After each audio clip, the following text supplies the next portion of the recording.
ఆంధ్రప్రదేశ్ అధికార వైఎస్ఆర్ కాంగ్రెస్ పార్టీ మార్పులు చేర్పులు కొన్ని ప్రాంతాల్లో వివాదానికి దారితీశాయి.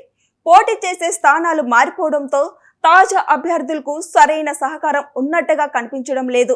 మరికొన్ని చోట్ల మాత్రం కొత్త ఉత్సాహంతో నేతలు దూసుకుపోతున్నారు.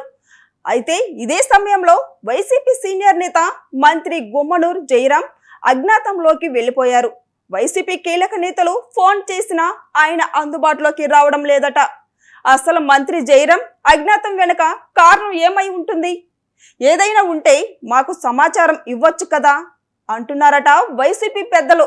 అయితే ఆలూరు సిట్టింగ్ ఎమ్మెల్యేగా ఉన్న మంత్రి జయరాం నుంచి తప్పించిన వైసీపీ అధిష్టానం ఆయన్ని కర్నూలు లోక్సభ అభ్యర్థిగా ప్రకటించింది. ఈ పరిణామం జరిగిన తర్వాత 4 రోజులు బెంగళూరులో ఉన్న జయరాం ఆ తర్వాత ఆలూరులో 3 రోజులు గడిపారు.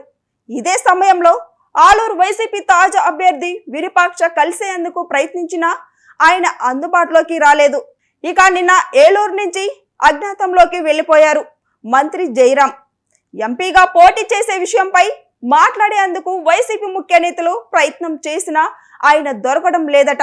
ఇదే సమయంలో ఎమ్మెల్యే స్థానం నుంచి కాకుండా ఈసారి ఎంపీగా పోటీ చేసేందుకు కూడా ఆయనకు ఇష్టం లేదనే ప్రచారం సాగుతుంది. అందుకే ఆయన ఎవరికి అందుబాటులో లేకుండా అజ్ఞాతంలోకి వెళ్లారనే చర్చ సాగుతుంది. కాగా వైఎస్ఆర్ కాంగ్రెస్ పార్టీ ఇన్ఛార్జి మార్పులు చేర్పుల భాగంగా విడుదల చేసిన 3వ జాబితాలో ఆలూరు సిట్టింగ్ ఎమ్మెల్యేగా ఉన్న మంత్రి జయరాంను కర్నూలు ఎంపీ అభ్యర్థిగా ఖరారు చేసింది వైసీపీ అధిష్టానం. అయితే ఎంపీగా పోటీ చేయడం తనకు ఇష్టం లేదని, ఆలూరు ఎమ్మెల్యేగాని పోటీ చేస్తానని జయరాం అంటున్నారు. తనకు ఆలూరు ఎమ్మెల్యే టికెట్ ఇవ్వాలని కోరుతున్నారట. ఈ నేపథ్యంలోనే ఆయన అజ్ఞాతంలోకి వెళ్లారనే చర్చ సాగుతుంది. మరి మంత్రి గుమ్మనూరు జయరాం మనసులో ఏముంది? లోక్సభ స్థానం నుంచి ఆయన బరువులకి దిగుతారా అనే విషయం వేచి చూడాలి.